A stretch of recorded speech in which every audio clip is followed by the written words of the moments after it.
Les Lourdes Cancer Espérance, c'est quelque chose que j'ai connu parce que j'avais connu des pèlerins de Lyon qui venaient sur le chemin de Saint-Jacques et ensuite en septembre ils se rendaient au pèlerinage Lourdes Cancer Espérance.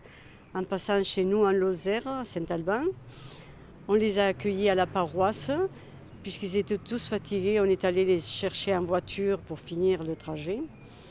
Et par la suite, on a souhaité les rencontrer ici.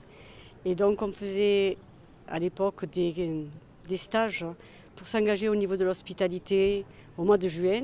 Et on a décidé de les faire au mois de septembre pour pouvoir les rencontrer. Mais quand notre aumônier diocésaine a entendu qu'on parlait d'accompagner des malades d'autres diocèses, il a dit « mais pourquoi vous irez accompagner ceux des autres diocèses? On en a chez nous ». Donc nous avons commencé à prendre quelques malades et petit à petit notre groupe s'est agrandi. Et moi je trouve beaucoup de travail, mais beaucoup de réconfort parce que quand on voit le sourire des malades, le réconfort qu'ils trouvent à Lourdes, la joie partagée, l'amitié entre eux, tout ça, ça donne tellement de chaleur à tout le monde que c'est magnifique. Tout au long de l'année, on se rencontre, on téléphone, on envoie des courriers, on fait des journées d'amitié. La majorité des personnes viennent. Quand on sait qu'il y a quelqu'un qui est plus fatigué, on le fait savoir au groupe. Ils téléphonent, ils prennent des nouvelles, ils envoient un petit courrier. Alors tout ça, c'est des liens qui se créent et qui sont très forts entre nous tous. Vois ton peuple et ton éveil, avec toi l'avenir se dévoile. C'est vrai que la Lozère est petite, c'est vrai. Et la Lozère, comme on l'avait dit dans le mot d'accueil, vit malheureusement avec beaucoup de centres hospitaliers qui sont des malades de Lozère ou d'ailleurs, puisqu'on a des centres de rééducation, on a des centres de CAT, emploi de par le travail, tout ça. Alors il y a beaucoup de personnel, même dans les bénévoles qui sont avec nous, qui ont travaillé dans des centres. Alors il y a ce petit côté humain, relationnel, on l'a dans le travail, mais on l'a aussi dans les loisirs. Et quand on se rencontre, ou que ce soit dans des journées d'amitié ou ailleurs, on ressent toujours cette envie d'aller vers l'autre, d'aider l'autre et de soutenir l'autre.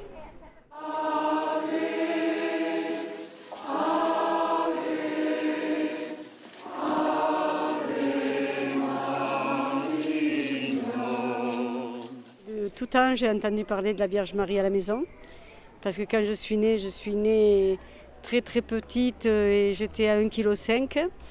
Et mes parents m'avaient promise à la Vierge Marie. Donc ils venaient chaque année au pèlerinage, tous les 2 ans au pèlerinage. Ils faisaient des économies vraiment de 2 ans en 2 ans pour pouvoir amener quelqu'un au pèlerinage. Et alors on priait tout le temps la Vierge Marie.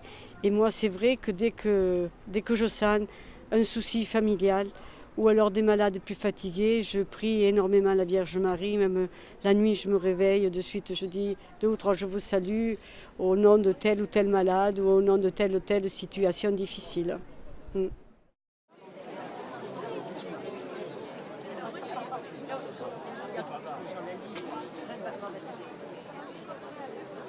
La grâce que nous avons à la Lourdes Cancer Espérance, que nous retrouvons, c'est surtout cette amitié que nous avons entre nous, ce réconfort, ce soulagement. Quand on vient à Lourdes, on vient avec beaucoup de fatigue, mais c'est un plaisir de voir jour après jour les visages se détendre. Quand on part de l'hôtel le premier jour, on voit les gens viennent tristes un petit peu, bien ils font un petit sourire, mais on voit que c'est des sourires tendus. Mais petit à petit, on voit leur sourire, leur visage qui se détend. Et c'est vrai qu'en fin de pèlerinage, on trouve que les visages sont nettement plus sereins. Ne serait-ce que ça, c'est une grande grâce de les sentir partir avec beaucoup de sérénité, de réconfort, oui.